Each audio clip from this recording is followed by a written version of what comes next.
Kia ora, bros and girls, welcome back to the channel. So we're back with chapter 3, map 2, and I'm gonna go plain vanilla. I'm gonna explain my theme choice here in a moment. I think this is the plain vanilla line. So I've done a little bit of research, and I've come back with the Blade Trinity along with Archangel and Corvus Glaive. um, and I'll kind of tell you why. I think Starkey with the class advantage will be quite good against the boss because she is a mutant, and I think she also is a villain according to uh, what I've been hearing from my alliance people and stuff. So you can kind of shut down some of her abilities with danger sense. So Blade might be a good backup, although he does have the class disadvantage against her. So I don't know if that will come into play or be a problem. And of course, I brought Corvus just because I think Corvus might be a good matchup here. I mean, for once, we don't have a Mystic, we don't have someone who can nullify, we don't have someone who can do a whole bunch of other stuff. So it should not be. Hopefully, Corvus can be the answer because we're going to need crit, we're going to need burst damage. So that's kind of the main things that I'm kind of aiming for with this team.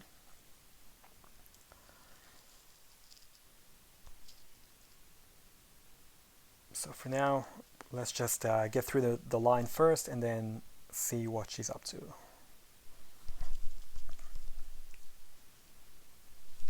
So, alright.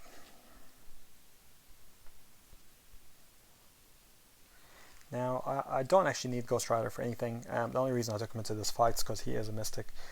But I could have just as easily taken Blade or Corvus. But I'm trying to save Corvus for when I actually really need him. So there we go. That's the first fight. Not a problem. We'll carry on. We're up against Kingpin. Kingpin is a villain, so we can use Blade here. And hopefully make a bit of a quicker work of him than we did with Gamora using Ghost Rider.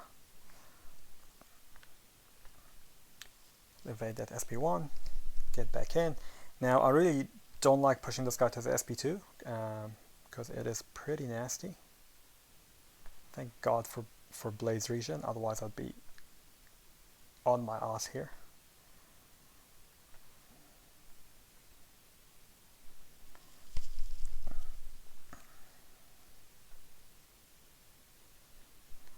So we'll push him again to SP1, just try to cycle that.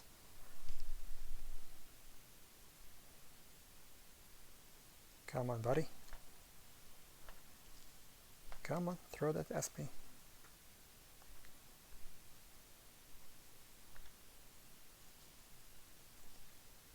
There we go.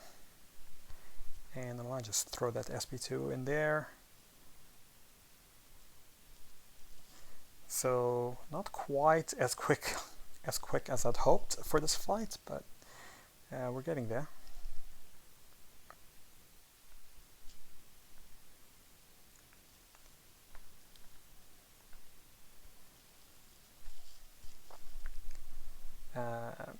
Okay, cool. So that takes care of Kingpin. Man, Blade is really struggling with that fight. Actually, I don't know if he's going to be a good option against the boss. I forget how weak 4-stars are in this final chapter of Uncollected. So now we have Iron Man, who is an Avenger, who is a tech. We can pick up a couple of charges with Corvus, and that will put us in good stead for the boss.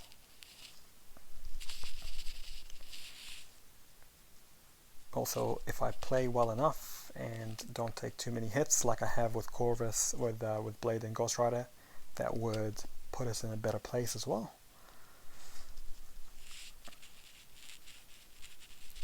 Okay, good timing on that one. Maybe a little bit early, but I managed to get away with it. And throw that SP2 and refresh the charges. So now here I'm just going to go to town on this Iron Man. I actually don't mind his SP2 either. Both are pretty easy to evade.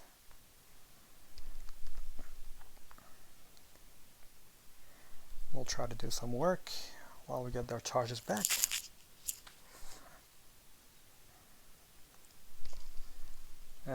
Unfortunately, there's no way we can shut down that regen, so we'll just have to let him wear it out.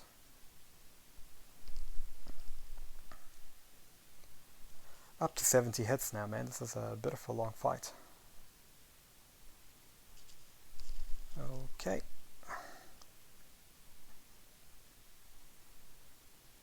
And I might just keep dancing away a little bit because I'd like to start the charges with an SP2. That allows me to throw 2 SP2s, hopefully. Cool, there we go. So we pick up 2 charges, the next fight will be a bit quicker, and that will put us in a better place as well against the final boss. So here we go to Hawkeye, who is another Avenger. We have 2 charges, so we're just going to use that to get rid of him.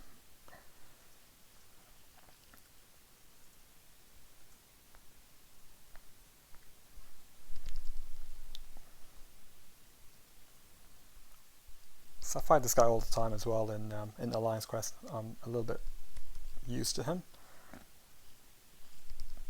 And it's great, we can play aggressive because we have the 10 extra charges because he's an Avenger.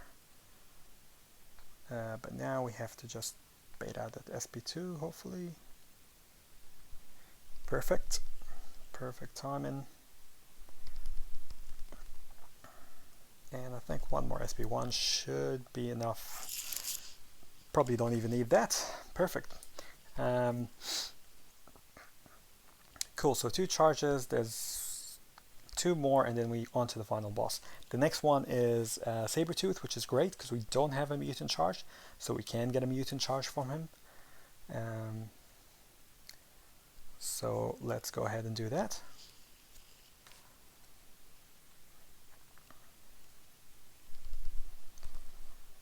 The annoying thing is he will have regen, which means that we might have to cycle. Might have to cycle our charges, but we'll try to just go for the mediums for a while.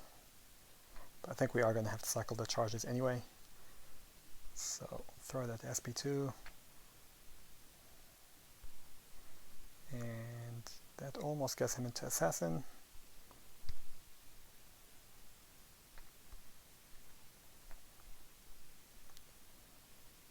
We're just going to let that regen fall off.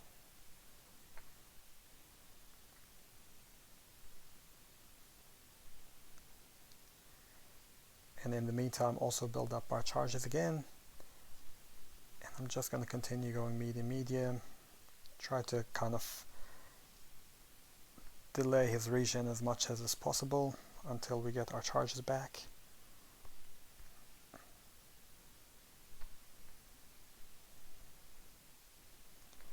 I mean, he's on 30 now.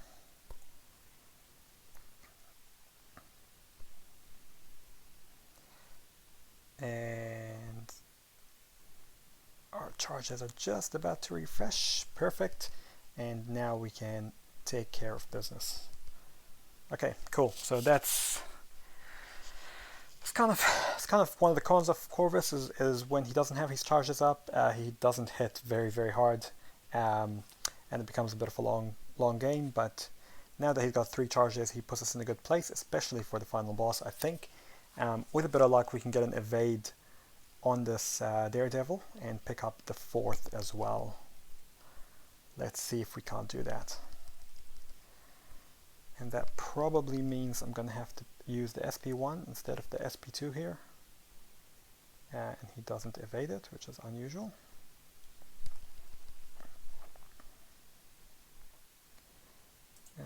So just swing back, let him throw that SP2.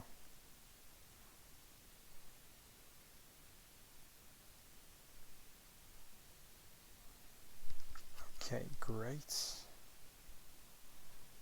And get rid of the last SP1 that we have. And then we'll just try to finish him off without any crits. No crit style. Cool. We didn't pick up the 4th charge, but we did pick up 3 charges, which will put us in good stead, I think, for the final boss. So we are here and we're up against Storm. Right, and she's only got 4 nodes, 100 attack and health, that's not a big deal. Plus 90% armor is going to be a bit problematic, because it means that unless you're hitting crits, she's not going to take a lot of damage, which is why we brought Archangel, because she can do damage over time. Whenever return policy, whenever any of the defenders are nullified, they gain 40% of a bar of power. So luckily we haven't brought many nullifiers. Ghost can nullify stuff, but we're not going to use him. And aggression and prowess. So every 2 seconds she's going to get a prowess passive, and that's going to really increase her special attack. So we really need to figure out how to evade her special attacks. Now, if we have a look at her, when below 30%, she activates both Tempests. She deals mostly energy damage instead of physical. She has energy resistance, high energy resistance. If she purifies a stun, she can replace it with a passive stun.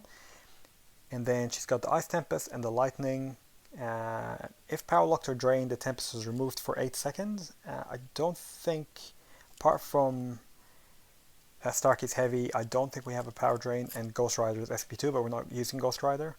It's unaffected by ability accuracy, and there's the Ice Tempest, which makes her immune to Cold Snap and Frostbite, and gives a chance to glance, 60% chance. And then Lightning Tempest, which decreases the potency of incoming shocks by 100%, so basically makes her shock immune for a bit, and gives her a chance to stun based on how many prowess she has. If she gets knocked down, she alternates Tempest charges. Duration is paused during heavy attacks and special attacks. Oh, right, so when she's heavy or specialing, she pauses her Tempest. But knocking her down will switch whatever her Tempest is. Okay, so that's not too bad. Now, prowess. When either champions fill a bar of power, each Tempest gains a prowess that increases special attack damage. The first 3 buffs last indefinitely. Additional prowess lasts 10 seconds to a maximum of 12. So she could have plus 600% damage on her specials. If she's got 6 prowess effects during her special attacks, she gains a passive unblockable as well. So we need to learn how to evade. Charging a heavy creates a dormant prowess. Launching a special attack while charging a heavy converts this prowess to a passive, increasing special attack by up to 100. So she is basically based all around prowess and incredible special attack damage. Kind of like a Havoc version 2.0, but without the ramp up. So the SP1 inflicts a passive slow, but it can't be against attack. The slow stops unstoppable and evades. And each hit generates 1 prowess for the remainder of the special attack and deals a lot of cold snap damage over 14 seconds. And SP2 inflicts shock, dealing a lot of damage again over 9 seconds. And if the opponent purifies any of these shock debuffs, you get a burst of damage. So either you're going to take the damage either way. But you either take it immediately, you either take it over time, or you take it immediately. It's your choice. And then the Lightning Tempest shock damage is increased by up to 90% based on the opponent's current powers. The more power, the more damage, I think. And additionally, each prowess reduces the opponent's defender power rate by 25 up to a maximum of 100. So you could completely shut down the power gain. And then, of course, the SP3, you're dead anyway. But if you weren't dead, she'd have an insane amount of attack rating increase, of special attack rating increase. So let's go in and see what we can do. We're going to go in with Corvus and see what we can do. So hopefully we can armor break her, but she's still glancing. Now, I thought Corvus would actually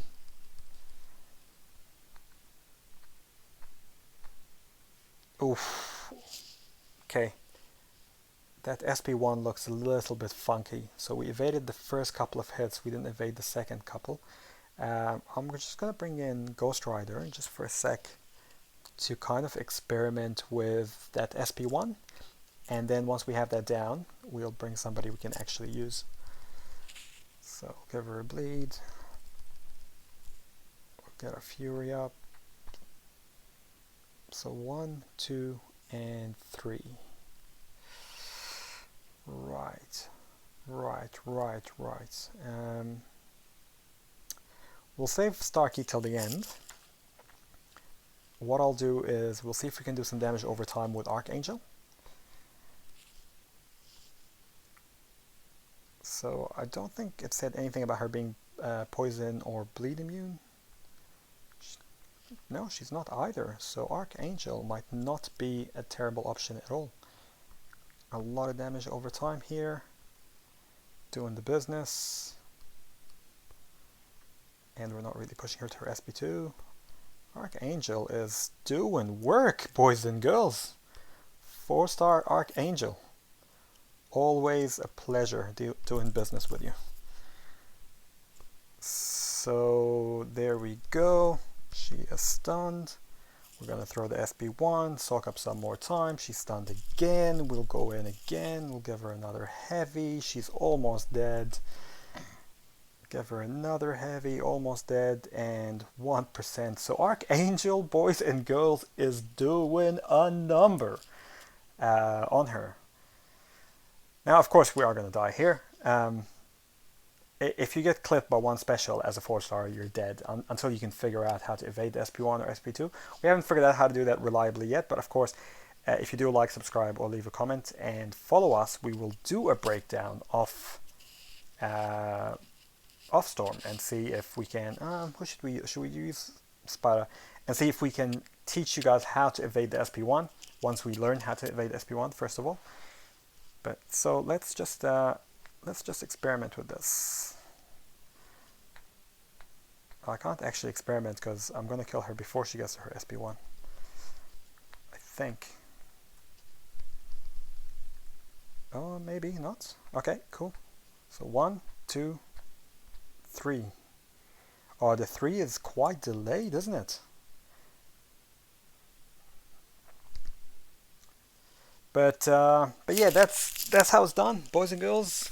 4-star challenge completed. Another month, no revives, some pots, okay, no problem. But whoever would have thought Archangel would be a fantastic counter? But once again, just like throughout the year, he comes to the top and shows why he's still one of the best champs in the game.